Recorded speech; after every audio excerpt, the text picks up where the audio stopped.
ম্যাচের প্রথমার্ধের ইনজুরি সময়ের খেলা চলছে। 1-0 গোলে এগিয়ে নরওয়ে। এমন সময় ঘটে ব্যতিক্রমী এক ঘটনা।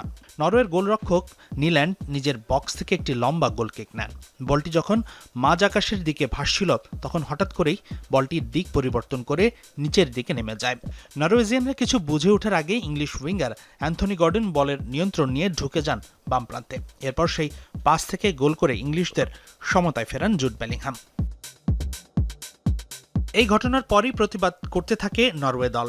কারণ ফুটবলের নিয়ম অনুযায়ী বল যদি আকাশে থাকা কোনো বহিরাগত বস্তুতে আঘাত করে তবে রেফারি তাৎক্ষণিক খেলা থামিয়ে দেবেন এবং ড্রপ বলের মাধ্যমে পুনরায় খেলা শুরু করবেন। কিন্তু এমনটার কিছুই হয়নি। ফিফা আর ভিআর বলছে সেন্সরের তথ্য অনুযায়ী বল কোনো বস্তুর সাথে আঘাত হানেনি।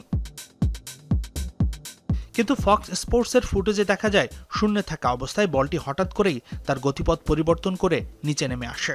খালি চোখে দেখে স্পষ্ট ধারণা পাওয়া যায় বল আঘাত হেনেছে কেবলে। নিশ্চিতভাবেই এই ইস্যুটি বিশ্বকাপের অন্যতম বিতর্কিত ঘটনা হিসেবে বিবেচিত হবে।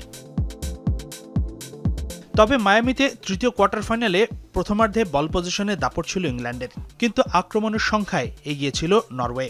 ম্যাচের 36 মিনিটে লিড নেয় ভাইকিংসরা। স্কোরশিটে নাম তোলেন আন্দ্রেয়াস শেলদেরুপ। তবে প্রথমার্ধের ইনজুরি টাইমে ইংলিশরা সমতায় ফেরে। টানা দ্বিতীয় ম্যাচে গোলের দেখা পান মিডফিল্ডার জুড বেলিংহাম, যে গোল নিয়ে তৈরি হয়েছে বিতর্ক।